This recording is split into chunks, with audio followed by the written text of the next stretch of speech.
International. You are listening to our 1-hour broadcast in English for listeners in Western Europe and Japan. We can also be heard on the internet at www.rri.ro Channel 1. You can find us on Facebook, Twitter and other social media platforms. Our programs are also available on TuneIn and via satellite Eurosat 16A on 11,512 MHz. Azimuth 16 degrees east. Symbol rate 29,950 megasymbols per second. Standard DBBS2. Modulation 8PSK.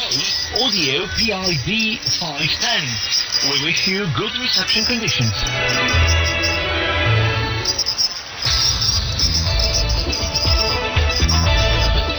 Welcome, I'm Mihaela Ignatescu with the news headlines. Romanian Prime Minister Florin Câțu has asked for an investigation regarding grants for SMEs. The COVID-19 vaccination campaign continues in Romania, and the EU Foreign Policy Chief Josep Borrell voiced worries over the situation of the jailed opposition leader Alexander Navalny. Romanian Prime Minister Florin Câțu said he asked the Government's Control Division to verify the management by the Economy Ministry of the awarding of one-off COVID grants to small and medium-sized companies. The move comes after a discussion with Economy Minister Claudiu Nețui, who earlier posted on Facebook that the measure did not achieve the goal for which it was intended. He said that while the grant was supposed to help businesses cope with the pandemic, it ended up financing property purchases. Nețui said more than half of the businesses eligible for this grant applied for the purchase of real estate. Last summer, the Liberal government, led by Ludovic Orban, adopted a funding scheme aimed at helping small and medium-sized enterprises affected by the pandemic, in the form of investment grants worth between 50,000 and 200,000 euros. Romania has expanded the list of countries with a high epidemiological risk and, as of February 12th, will require the presentation of a negative COVID test taken up to 72 hours before entering the country. Arrivals to Romania will be asked to isolate for 14 days, with the exception of children under the age of 3, people who have received the COVID vaccine, including the second dose, and persons who tested positive for COVID-19 in the last 90 days. Almost 2,600 new COVID cases and 73 new deaths were recorded on Friday in Romania. The total number of infections in this country now passes 740,000, while the death toll is nearing 18,750. Romania will only administer the COVID vaccine produced by AstraZeneca together with Oxford University to adults between 18 and 55. At the end of last month, the European Medicines Agency said there was insufficient data on the efficacy of this vaccine in persons over 55, but that it expects it to protect them based on the information provided by the manufacturer. However, a number of European states decided not to administer the AstraZeneca vaccine to the elderly. Romania is to receive 800,000 doses of this vaccine by the end of the month.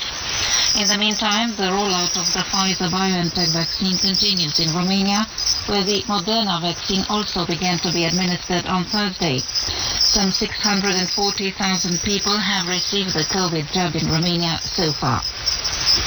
The prosecutor's office attached to the Bucharest Tribunal announced the conclusion on Friday of the ground investigation into the fire at the Matei Balș Institute in the capital. At the same time, the procedure for establishing the identity of the charged patients was completed. Moreover, the prosecutors have requested a technical expertise for establishing the causes of the fire at Matei Balș. So far, 33 people, medical staff, administrative staff, police officers who participated in the initial intervention and relatives of the victims have been heard.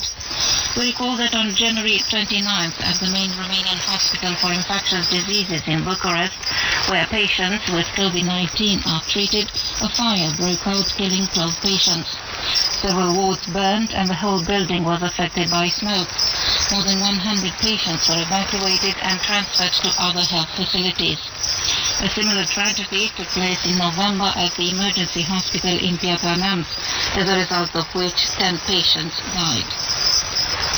The European Commission has opened an investigation to assess whether the support measures granted by the Romanian authorities to the Oltenia energy complex comply with the unitary rules on state aid offered to companies in difficulty, the EU executive announced on Friday.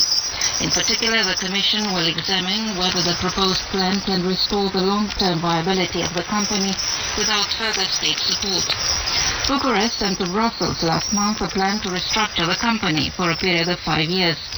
For the implementation of this plan, the company is to benefit from a grant from budgetary funds in the amount of about 1,327 million euros, as well as another 711 million euros from the EU Modernisation Fund.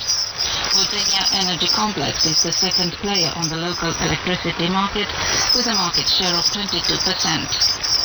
On Friday in Moscow, the EU Foreign Policy Chief Joseph Borrell voiced worries over the situation of the jailed opposition leader Alexei Navalny and called for his release. During the meeting with the Russian Foreign Minister Sergei Lavrov, Joseph Borrell stated that an investigation must be carried out into the poisoning of Navalny. Navalny was arrested and then sentenced to prison on his return from Germany, where he had received treatment for poisoning. He is now due to serve 2 years and 8 months in jail. In another move, Russia on Friday announced the expulsion of diplomats from Sweden, Germany and Poland, accusing them of taking part in last month's illegal protest against the imprisonment of Alexei Navalny. And that was the news.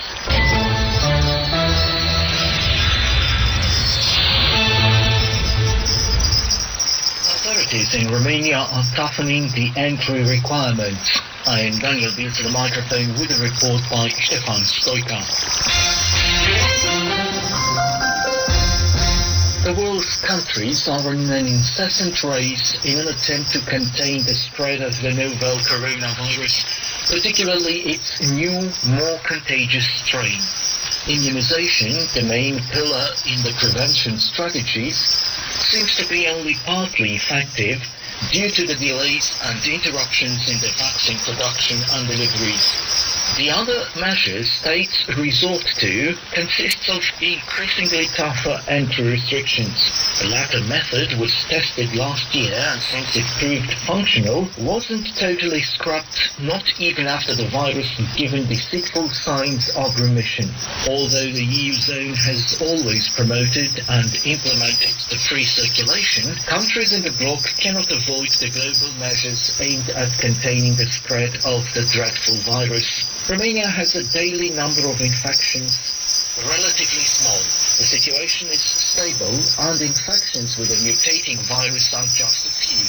However, a scenario under which the country is spared by the more aggressive strain of the virus is not plausible. For this reason, authorities in Bucharest decided to enlarge the list of high-risk countries in the so-called yellow zone and toughen entry conditions for those travelling to Romania. Starting February the 12th, people coming to Romania from the yellow zone must produce a COVID-19 negative test taken 72 hours before their entry. Furthermore, they will be subjected to a 14-day quarantine with a possibility to break it in the 10th day if they are willing to take another RT-PCR test on the 8th day and that proves negative. There are a few categories exempted from the rules though, such as children under 3, those who can prove they have taken an anti-SARS-CoV-2 vaccine, and that 10 days have passed since they took the booster dose, as well as those who got infected 90 days before their entry into Romania. Also exempted are truck drivers with the authorized carrying capacity over 2.4 tons, drivers of transport vehicles with more than 9 passengers, as well as drivers whose job implies travelling from their country of residence to another EU member, irrespective of their travel means. The list also includes flight crews, members of various diplomatic missions, consular offices and other diplomatic representations accredited to Bucharest, as well as crew members of Romanian ships who are repatriating, and foreign workers coming to Romania from the neighboring countries like Hungary, Bulgaria, Serbia, Ukraine, or the Republic of Moldova. The new coronavirus pandemic has changed Romanian consumers' behavior, who in 2020 preferred saving rather than spending money. Ana Temerasian in this commentary by Eugen Coroianu. Last year, the consumption growth rate slowed significantly in Romania, showed data made public on Thursday by the National Institute of Statistics. Experts in the field say that we are dealing with a trend that could last for several years, a trend generated by the new coronavirus pandemic. They say that the economic, social, and health situation has changed the behavior of consumers, who have preferred saving to buying. The statement is also based on the findings of the National Bank of Romania regarding the increase in the population's bank deposits. Economic analyst Aurelian Dochia told Radio Romania that in the next period, we will be witnessing a tendency of the consumption growth rate to slow down, as well as structural changes in terms of consumption behavior. Aurelian Dochia. Creșterea de anul trecut al comerțului cu amănuntul este cea mai slabă din ultimii ani. Am avut ani în care această creștere era de peste 7%, fără îndoială reflectă evenimentele principale ale acestui an. Last year's growth in retail trade is the smallest in recent years. We have had years when this increase was over 7%. Undoubtedly, this is related to the main events of this year. Firstly, an economic contraction caused by the health crisis, and secondly, a change in consumer behavior. We know that last year consumers benefited from growing revenues in general, but have preferred to save a large part of this additional revenue. Aurelian Dochia explained. The turnover in retail trade, except for cars and motorcycles trade, increased in 2020 as a gross series by 2.2% as compared to the previous year. This is due to the increase in non-food sales by 5.6% and in the sales of food, beverages and tobacco by 5%. Retail trading of fuels for vehicles in specialized stores dropped by 8%. The decrease in consumption shows, according to experts, the contraction of the Romanian economy, a situation experienced by the entire world as a result of the pandemic. Analyst Aurelian Dochia estimates that in the coming years, consumption and retail trade will report a much more moderate growth than before, somewhere around 2%. As to the consumer behavior, he says it will remain cautious and estimates that revenue increases will decrease significantly starting in 2021 due to the problems in maintaining balances, especially the budget balance. On the other hand, last year Romania saw an increase in sales of eco-friendly cars by over 33% as against 2019. According to the Association of Car Manufacturers and Importers, people bought mostly hybrid cars. In terms of percentages, sales skyrocketed as compared to the previous year for electric cars and plug-in models, but the actual number of cars sold remains modest. And that was Radio Newsreel.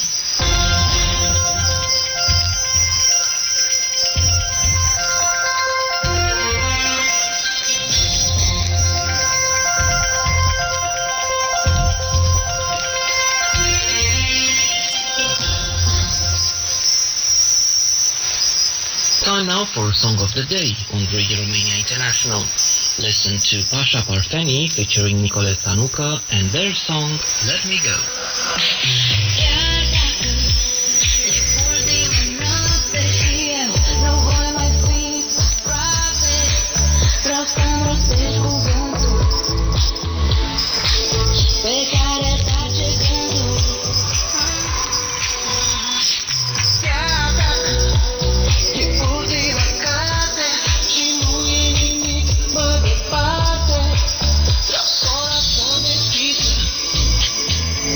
La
Romania. The future starts today.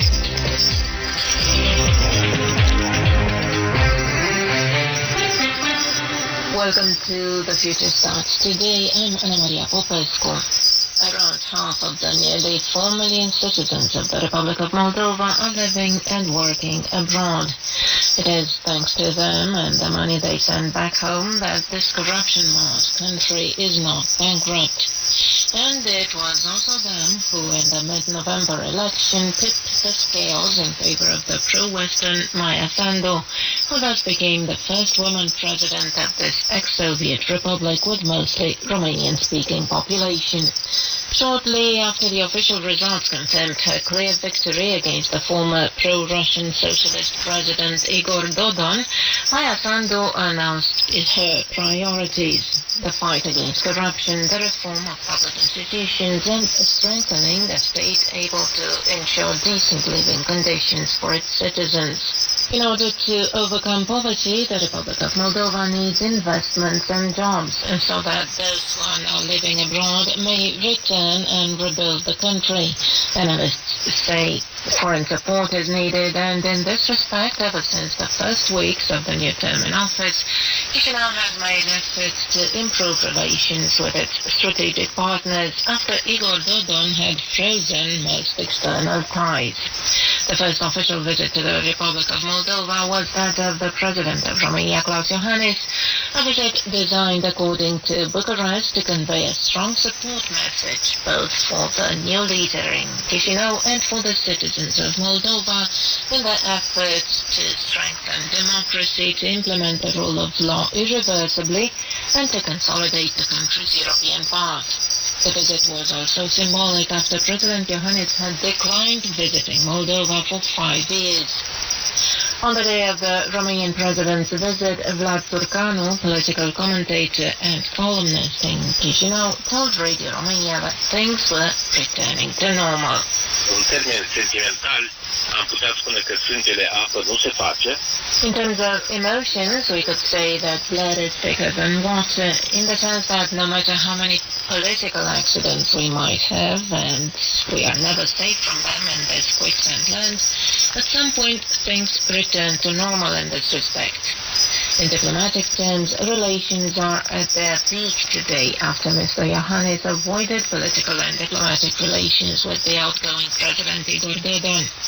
And after today's meeting, we expect other relations as well to be resumed after this period of apathy.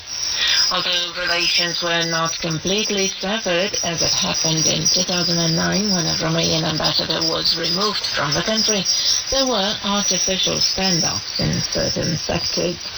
Within weeks, we managed to restart relations with our neighbors and strategic partners, Romania and Ukraine, after a period in which top-level relations were frozen because of Chișinău's hostile policies to both Bucharest and Kiev, Maia Sandu said in her turn. Un alt partener important cu care avem nevoie de o resetare a relațiilor. Another major partner with which we need to reset our relations is the European Union.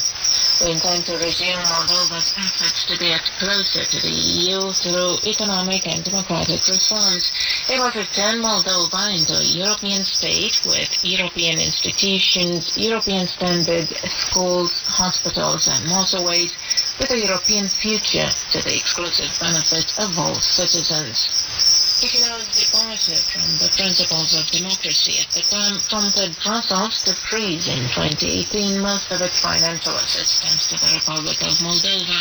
At present, determined to restore these relations, Maia Sandu has had meetings with all Brussels leaders, and she was given assurances that her country will be supported by the Union in its efforts to reform and to strengthen democracy and in the fight against the COVID-19. In the coming period, Maia Sandu needs to strengthen her political position in Chișinău, analyst Vlad Turcanu says. This year will likely bring early elections to enable the new president, if possible, to rely on a parliamentary majority and a government backing her political and diplomatic efforts. Vlad Turcanu. E posibil însă ca acest prim an de mandat al Alexandru să fie unul de sacrificiu. It is, however, quite possible for this first year of Mayasandu's term to be a year of sacrifice, of carrying on the battle against Dodon and the loose ends of the oligarchy, which are still rather strong. Because $1 billion stolen in 2014 has returned to the Republic of Moldova and is wreaking havoc, in the sense that many politicians are bought and manipulated as desired by a particular person. But Mayasandu is only at the beginning of her term in office, and having come out of nowhere to the top position in the state, I believe she still definitely has that energy that has carried her to the president post.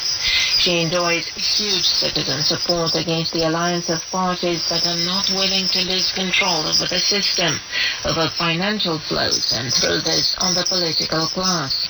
And I have no doubt, judging by the signs we have at present, that the European Union will also support her through political and financial instruments, giving substance to her term in office. There is full openness in Brussels towards Mayasandu, and the West will most certainly understand that if left to its own devices, Moldova will continue to experience such accidents as Igor Dodon's term in office was. So, Vlad concludes, a plan is needed for the Republic of Moldova to exit the grey area it tends to fall into every decade. You have been listening to The Future Starts Today.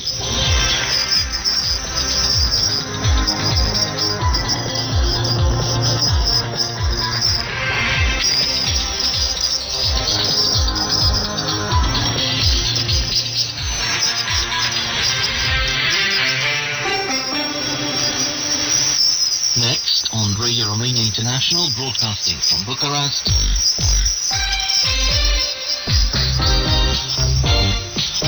Foreign student in Romania. Hello, I'm your host Elena Enache. Born in France 23 years ago, Camille Bourila has been living under the direct influence of two different cultures. As of 2018, when he decided to study in Romania, the Romanian culture has also been part of his life. Sunt francez cu origini marocane. I'm a French citizen with Moroccan origins. My parents moved to France for studies, but my grandparents are still in Morocco. I'm very proud of this double culture I grew up in.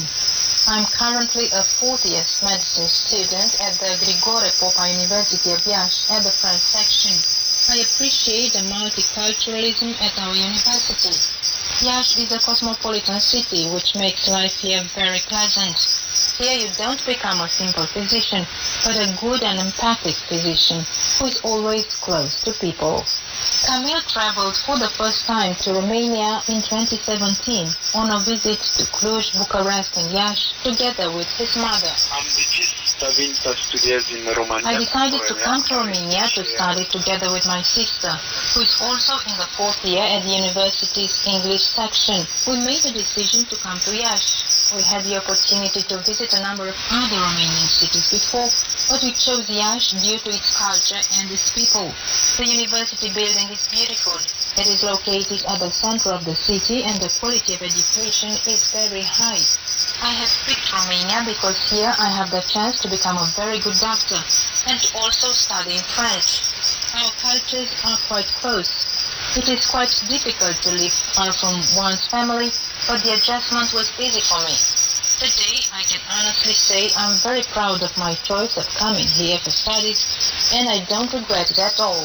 Camille Bourila feels very good in Romania, where he enjoys the beauty of landscapes and a wonderful university environment, such as the one in Iași, with excellent professors.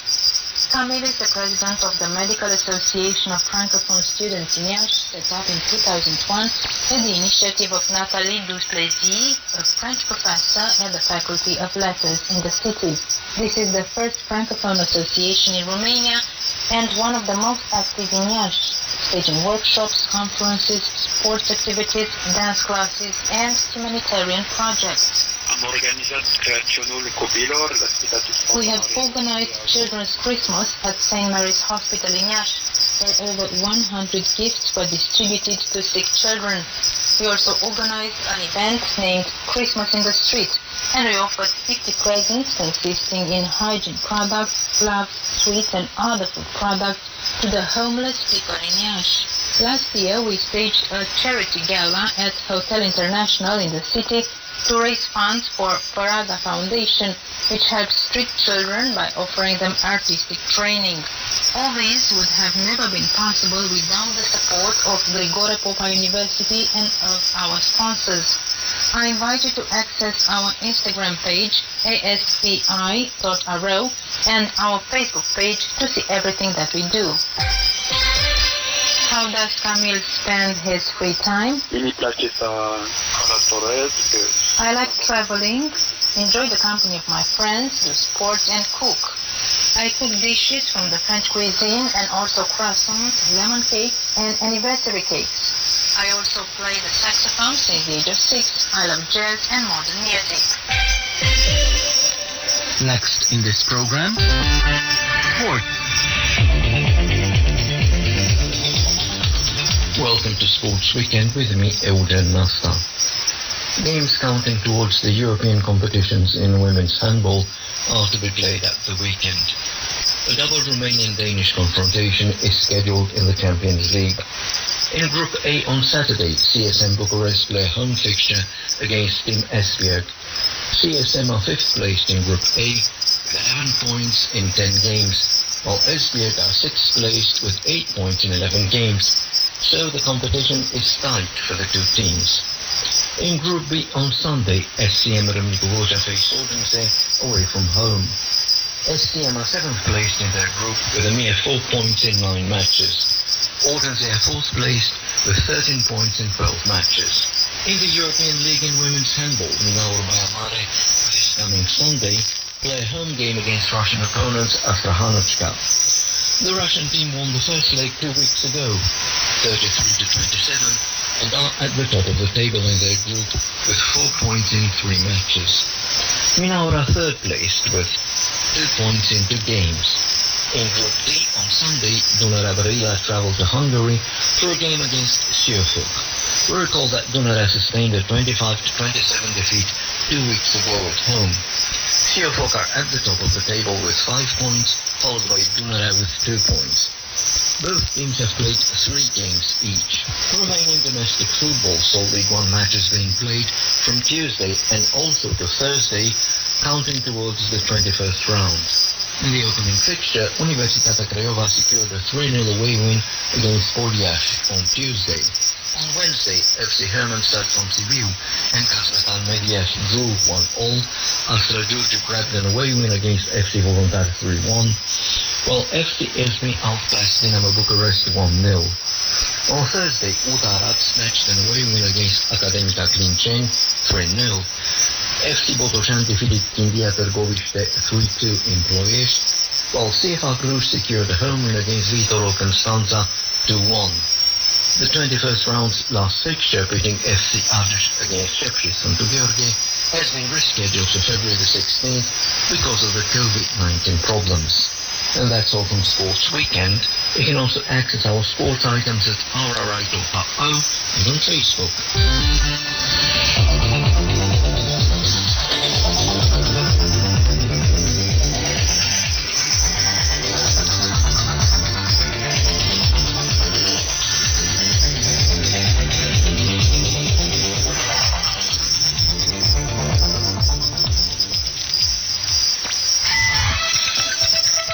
You're listening to Radio Romania International.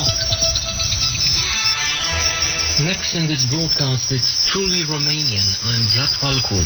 Today we will play for you songs from the repertoire of Elisabeta Picuță, a popular folk vocalist from southern Romania. Let's listen to her first with one of her most popular songs.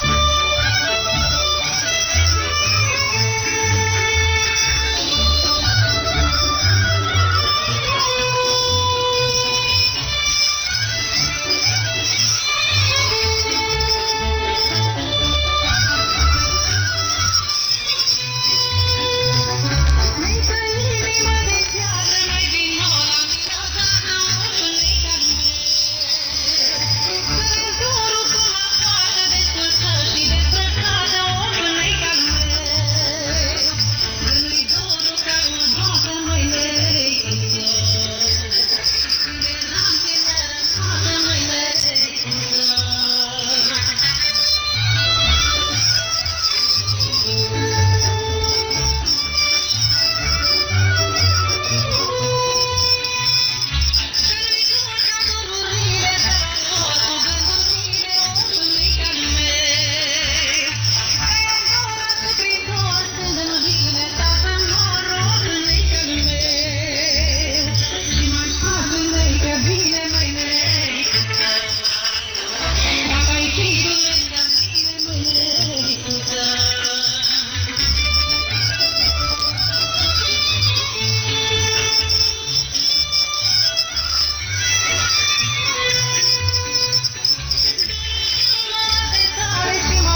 Cuță was born in Moșătești, Argeș County. In 1960, she made her debut as a soloist for the local cultural center. Listen to her debut song in a recording at the Electricord label.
After winning several folk festivals, Elisabeta Ticuța in 1962 became a soloist of the Doina Argeșului Folk Ensemble in Pitești. She started recording songs on the public radio and television stations and went on a tour of Romania, performing live on stage alongside great singers such as Maria Lătărețu, Ioana Radu, Ion Luican, Lucreția Ciobanu, Ion Bălănescu or Maria Ciobanu. Let's listen to her now with a song about nature.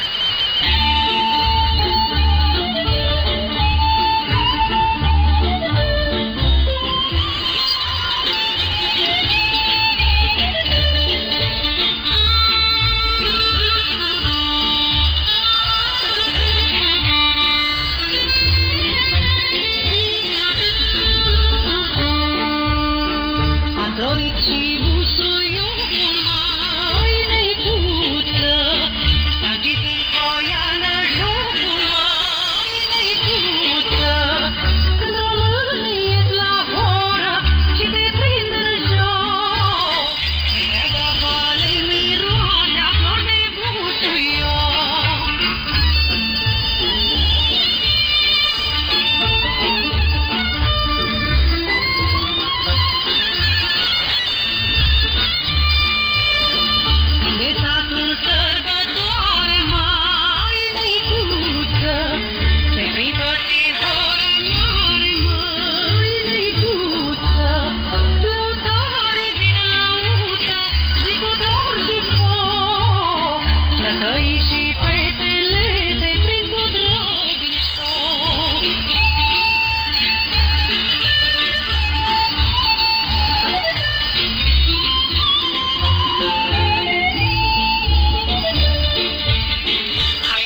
1970, Elisabeta Ticuța became a soloist for the Romanian Rhapsody Ensemble in Romania, with which she toured the world. She collaborated with a number of great conductors as well. Listen to her now with a song about family life.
Today with one last song performed by Elisabeta Ticuța.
Romania.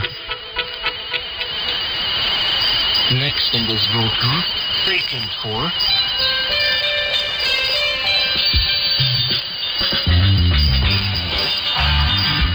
The Book Club.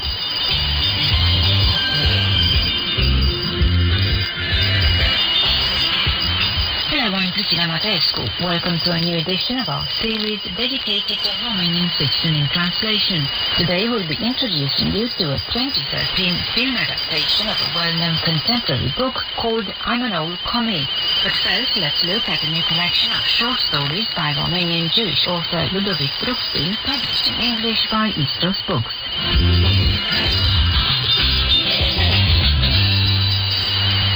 With an unopened umbrella in the pouring rain is the title of the second collection of short stories by Ludovic Bruckstein to become available in English. The book was translated by AIRSPY and published by Istos Books, an independent UK publisher specialized in the publication and promotion of literature in translation from Southeast Europe and the Balkans. Bruckstein's stories are set in the Maramureș region of northern Romania and are centered on the life of the local Jewish community in the period leading up to and during World War II. To mark the launch of Brookstein's new title in English, the Romanian Cultural Institute in London hosted a talk between Susan B. Curtis, the founding director and editor of Istos Books, and the writer's son Alfred, who has been behind the drive to make his father's work known internationally. Ludovic Brookstein was born in 1920 and grew up in the small northern town of Sighet, where there was a sizable Jewish community prior to World War II. He began to write when he was in high school and was planning to study law in Switzerland when war broke out, and he was forced to change his plans. In 1944, he was deported to Auschwitz together with his mom and dad, brother and two sisters. He and his younger brother were the only members of the family to survive. Here's the writer's son Alfred speaking about his father and the plight of the Jewish community in Sighet. The fate of the Jewish community of this town in the Holocaust was terrible. There were about 13,000 Jews that lived in the town, and during the month of May 1944, they were transported in 4 long train transports to Auschwitz, and from these 13,000 at the end of the war, in May 1945, there remained only about 2,500 people from this entire community. After the war, Ludovic Brookstein worked as a journalist and playwright in the then communist Romania.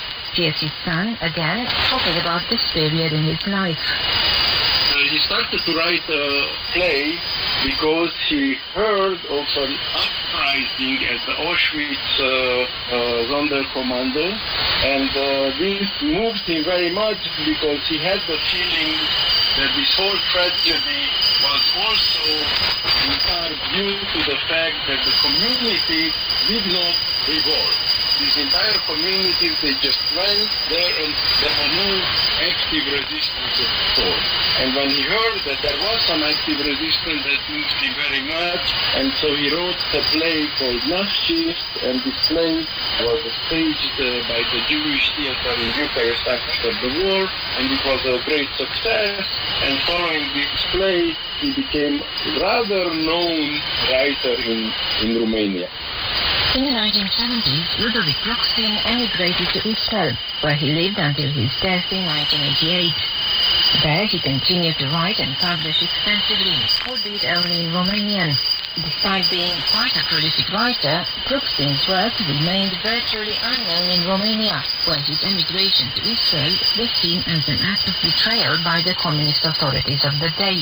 Conversely, because he wrote in Romanian, his works were little known outside of the Romanian Jewish community, and it wasn't until after his death that they became available to a wider audience, thanks largely to his son, who saw that they were translated first into Hebrew and then into French and now English. The stories in Brookstein's With an Unopened Umbrella in the Pouring Rain provide a glimpse of everyday life in a small town, involving various rarities and depths, and is full of vivid descriptions and colorful characters. One story about an Italian division based in Sighet during the war was inspired by real-life events, as Brookstein's son recalls. The town of Sighet was the center for railroad traffic, and therefore at some point in time there were 3 armies that were stationed in this town. The Hungarian army, the German army, and the Italian army. They were stationed in Sighet in preparation for going to the Russian front. And during that time, surprisingly, in the town, the life went on normally.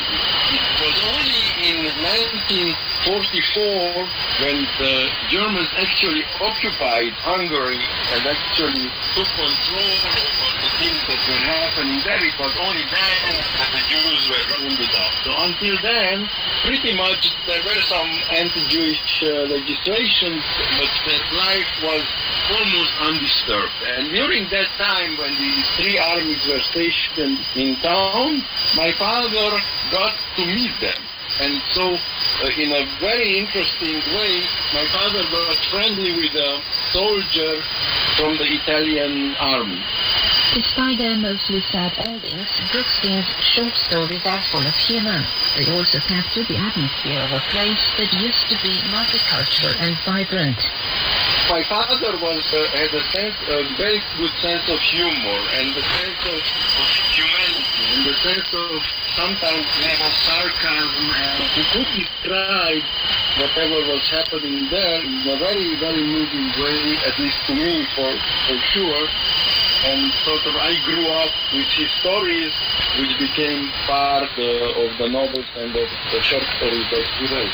And I think one of the interesting things described in these stories is how diverse and multi-ethnic was this town of Sziget. There were people there of various origins and various backgrounds and various religions, and they lived together in a very, very nice way. They contributed to making this town a very interesting and very lively and very beautiful town, in my opinion. And what has happened is that war came and it completely destroyed this fabric of life. English speakers were first introduced to the work of Ludovic Bruckstein in 2019 with the publication of The Trap, a volume containing 2 of his novellas, and also published by Istos Books. You are listening to Radio Romania International. Finally, in today's book club, for our new segment entitled From Book to Film, we're going to look at a popular Romanian film based on an equally successful book by contemporary writer Dan Lungu. Entitled Emerald Tommy, Lungu's 2007 novel was made into a film by Sfera Gura in 2013. Set in a small town in post-communist Romania, the film centers on Emilia, a pensioner who is nostalgic about her life during communism. Her quiet existence and that of her husband is suddenly disrupted as their daughter, who had been living abroad, announces she is coming to visit together with her American boyfriend.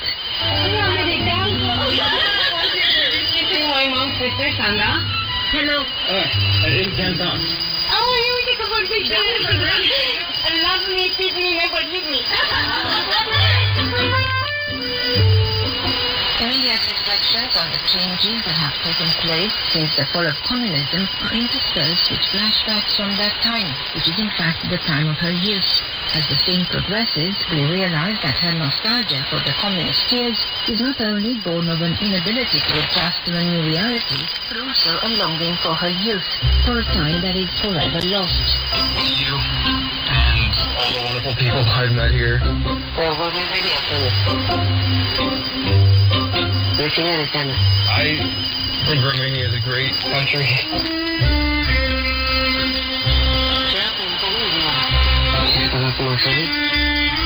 Maybe it's just me, but I really like it here. And I'm really lucky to be with all of you. Despite a certain melancholy tone pervading the film, Emerald Tommy is full of amusing moments. The cast features a host of well-known names, in particular Luminița Gheorghiu in the lead role. The film is widely available with English subtitles, and we highly recommend you give it a try. And if you'd rather read the book instead, Dan Lungu's Emerald Tommy is also available in English, having been published by Dorothy Archive Press in 2017. And that's all in the book club today. Coming up next on Radio Romania International.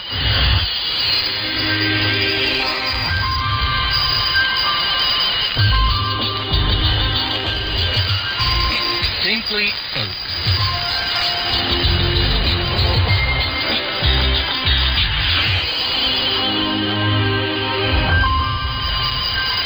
Welcome to Simply Folk with me, Camera Simeon.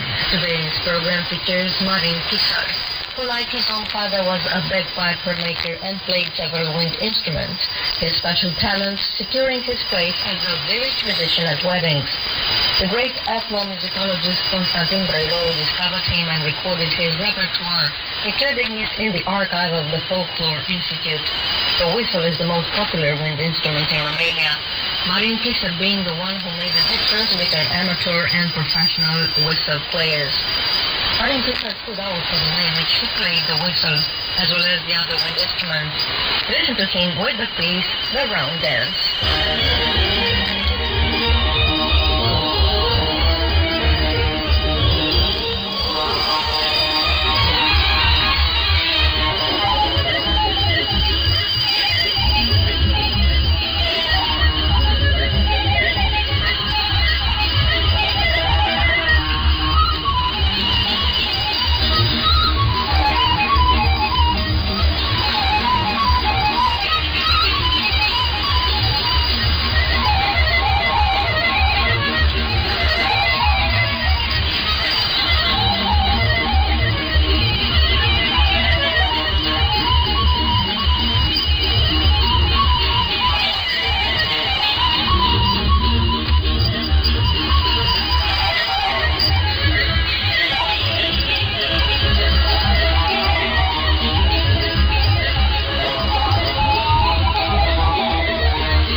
broadcast in English for listeners in Western Europe and Japan has come to an end.